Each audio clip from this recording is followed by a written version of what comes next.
بسم اللہ الرحمن الرحیم۔ ہماری آج کی گفتگو ختم نبوت کے حوالے سے ہے۔ حضرت ابو ہریرہ رضی اللہ تعالیٰ عنہ رسول اللہ صلی اللہ علیہ وسلم سے ایک حدیث مبارکہ روایت کرتے ہیں۔ فرماتے ہیں کہ قال رسول اللہ صلی اللہ علیہ وسلم مثلی و مثل الانبیاء کمثل قصر احسن بنیانہ ترک منہ موضع لبنہ فطاف بہ النظار یتعجبون من حسن بنائہ الا تلک اللبنہ فکنت انا سددت موضع اللبنہ او کما قال النبی صلی اللہ علیہ وسلم۔ آسان الفاظ میں حدیث مبارکہ کا مفہوم یہ ہے کہ پیارے نبی صلی اللہ علیہ وسلم نے ارشاد فرمایا ختم نبوت کی مثال دیتے ہوئے کہ میری اور مجھ سے پہلے جو انبیاء کرام تشریف لائے ان کی مثال ایسے ہے جیسے کہ کوئی انتہائی خوبصورت محل تعمیر کیا جائے۔ محل کی خوبصورتی میں کوئی کسر روا نہ رکھی جائے، ہر گوشہ ہر کونا انتہائی درجے کا حسین ہو،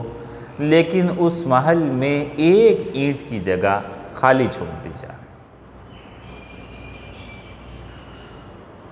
اس محل کے حسن و جمال کا یہ عالم ہو کہ لوگ اس کو دیکھنے کے لیے آئیں، اس محل کو وزٹ کریں اور اس کی حسن و خوبصورتی اور حسن تعمیر سے متاثر ہو جائیں، لیکن وہ ایک اینٹ کی جگہ خالی دیکھیں تو حیران ہو جائیں۔ تو رسول اللہ صلی اللہ علیہ وسلم نے ارشاد فرمایا اس قصر نبوت کی وہ آخری اینٹ جس کی جگہ خالی تھی، فرمایا وہ اینٹ میں ہوں۔ میرے آنے سے وہ جو محل میں ایک اینٹ کی جگہ خالی تھی وہ مکمل ہو گئی اور محل مکمل ہو گیا، بلڈنگ مکمل ہو گئی اور اس کا حسن و جمال کمال درجے کو پہنچ گیا۔ یہ حدیث ایک استعاراتی مثال ہے رسول اللہ صلی اللہ علیہ وسلم کی ختم نبوت کو انتہائی لطیف پیرائے میں بیان کرتی ہے۔ عزیز طلبہ، اس حدیث کو سمجھنے کے لیے ضروری ہے کہ ختم نبوت کے مفہوم کو سمجھ لیا جائے۔ ختم نبوت کا مطلب یہ ہے کہ اللہ تبارک و تعالیٰ نے حضرت آدم علی نبینا و علیہ الصلاۃ والسلام کو نبی مبعوث فرما کر نبوت کا جو سلسلہ شروع کیا تھا، اس سلسلہ نبوت میں بے شمار بہت سے انبیاء کرام وقتاً بعد وقتاً تشریف لاتے رہے۔ مثال کے طور پر حضرت نوح علیہ السلام تشریف لائے، حضرت ابراہیم علیہ الصلاۃ والسلام تشریف لائے، حضرت اسماعیل، حضرت اسحاق، حضرت یعقوب، حضرت یوسف، حضرت موسیٰ، حضرت عیسیٰ، حضرت محمد مصطفیٰ صلی اللہ علیہ وسلم سے پہلے بہت سارے انبیاء کرام تشریف لاتے رہے۔ نبوت کا سلسلہ چلتا رہا۔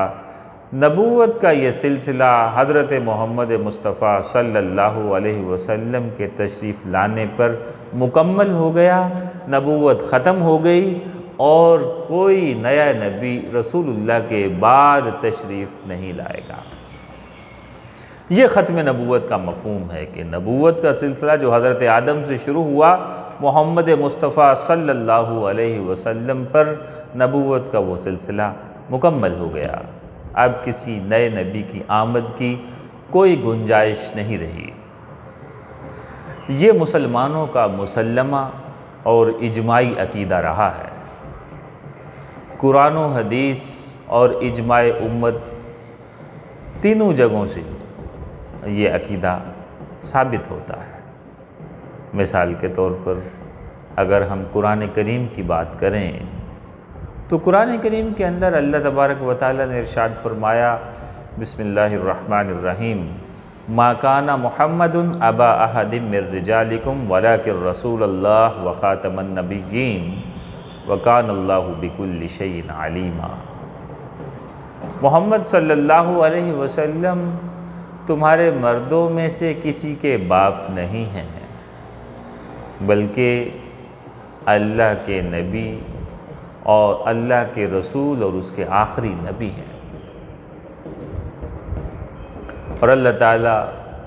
ہر شے کو جانتا ہے۔ اب اس قرآن پاک کی آیت سے عبارت النص سے یہ بات ثابت ہوتی ہے کہ رسول اللہ صلی اللہ علیہ وسلم آخری نبی ہیں اور آپ کے بعد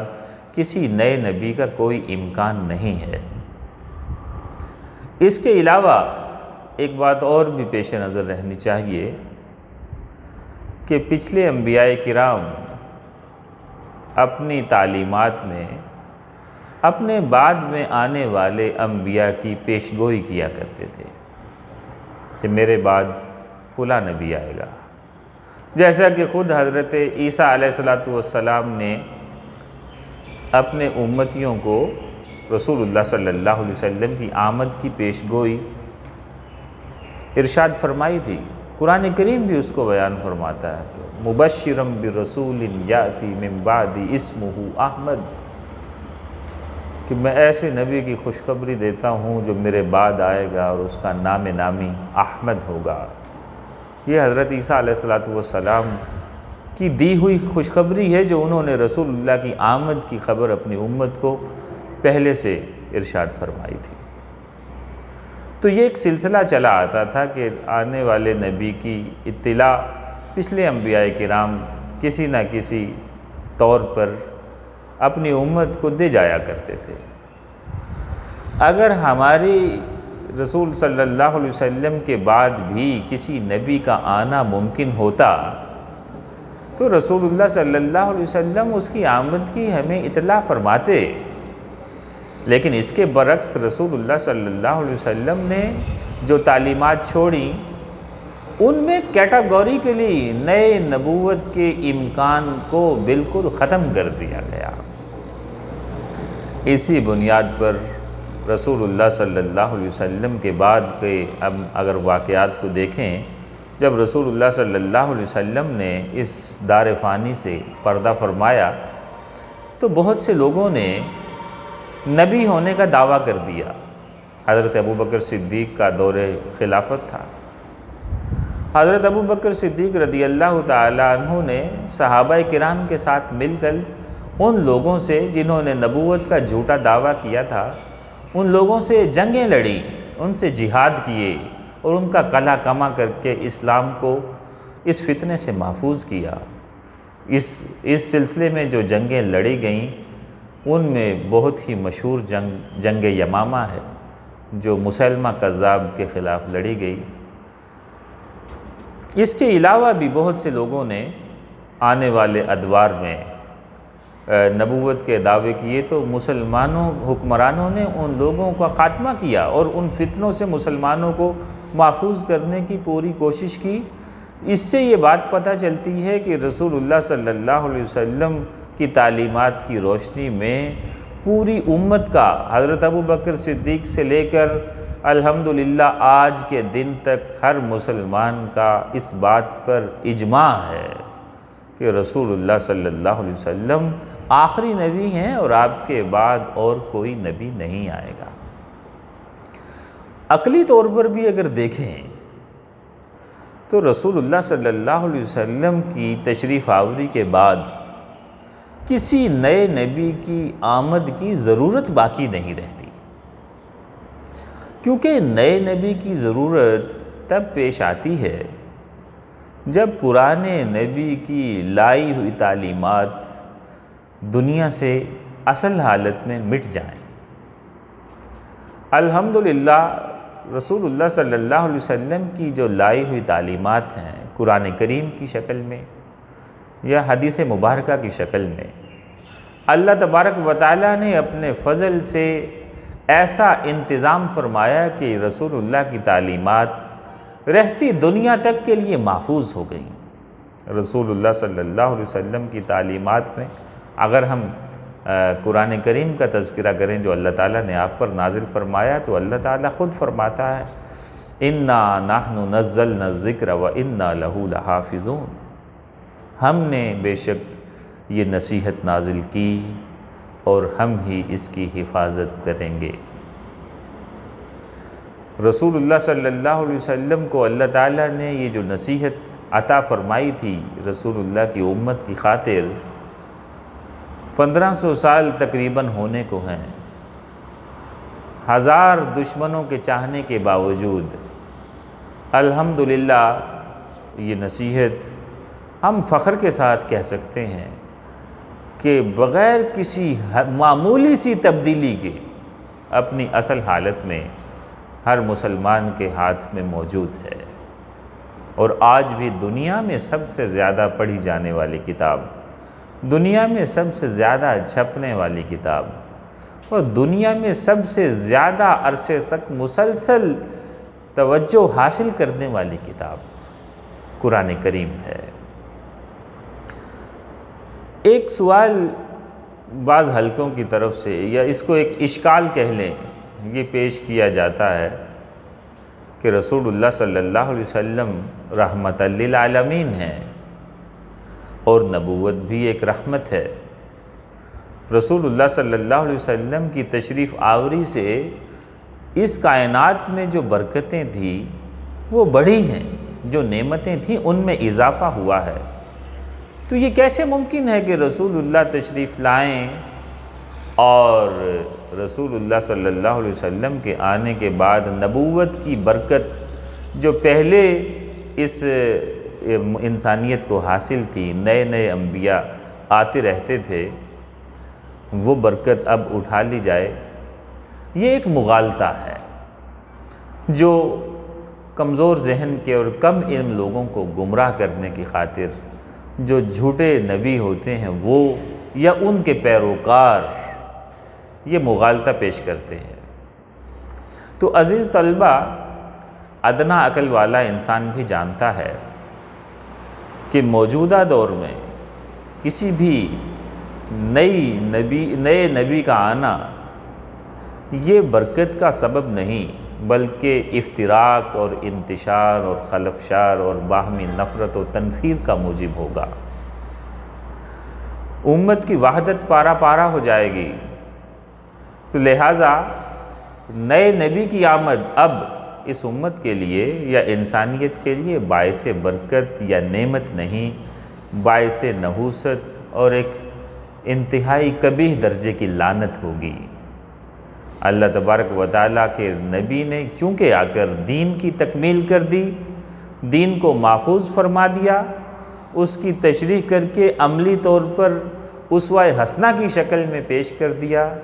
اور اللہ تبارک و تعالیٰ کے فضل سے وہ اسوہ حسنہ محفوظ ہو گیا قیامت تک کے آنے والے انسانوں کی خاطر۔ لہٰذا رسول اللہ صلی اللہ علیہ وسلم کی آمد کے بعد اب کسی نئے نبی کی آمد کو عقل بھی ممکن اور جائز یا مناسب تسلیم کرنے پر تیار نہیں ہوتی۔ اس لیے ہمیں یہ جو نئے مغالطات پیش کر کے رسول اللہ صلی اللہ علیہ وسلم کے آخری نبی ہونے کے بارے میں شکوک و شبہات معاشرے میں پھیلائے جاتے ہیں، ان پر کان نہیں دھرنا چاہیے اور انہیں درخوِ اعتنا نہیں سمجھنا چاہیے، کیونکہ اگر رسول اللہ صلی اللہ علیہ وسلم کی آمد کے بعد کسی نئے نبی کی گنجائش ہوتی تو یا تو قرآن کریم میں اس کا اشارہ ہوتا، یا رسول اللہ صلی اللہ علیہ وسلم کی تعلیمات سے ہمیں کچھ اس بارے میں رہنمائی ملتی، یا صحابہ کرام کی بارے میں کی کوئی تفہیم ہمیں ایسی ملتی جس سے ہم یہ بات سمجھتے، یا کم از کم انسانی عقل ہی اس کا کوئی فائدہ یا اس کا کوئی جواز تسلیم کرنے میں کامیاب ہو جاتی۔ عقل انسانی بھی اسے رد کرتی ہے، رسول اللہ صلی اللہ علیہ وسلم کی تعلیمات بھی اسے رد کرتی ہیں، اور وحی الہی بھی اسے رد کرتی ہے کہ رسول اللہ صلی اللہ علیہ وسلم کے بعد کسی نبی کی کوئی گنجائش نہیں۔ خود رسول اللہ نے ایک مرتبہ حضرت عمر فاروق رضی اللہ تعالیٰ عنہ کو ارشاد فرمایا تھا، لو کان بعدی نبی لکان عمر، او کما قال النبی صلی اللہ علیہ وسلم، کہ اگر میرے بعد کوئی نبی ہوتا وہ عمر ہوتا، ولیکن لا نبی بعدی، لیکن حال یہ ہے، صورتحال یہ ہے کہ میرے بعد کسی نبی کی کوئی گنجائش بچی نہیں ہے، باقی نہیں رہتی۔ اللہ تعالیٰ سے دعا ہے کہ ہمارے اس عقیدے کی حفاظت فرمائے اور تمام مسلمانوں کے دل میں یہ بات مضبوطی کے ساتھ بیٹھ جائے کہ رسول اللہ صلی اللہ علیہ وسلم کا آخری نبی ہونا ایک حتمی یقینی ضروریات دینی میں سے اہم ترین ضرورت ہے۔ وآخر دعوانا ان الحمد للہ رب العالمین۔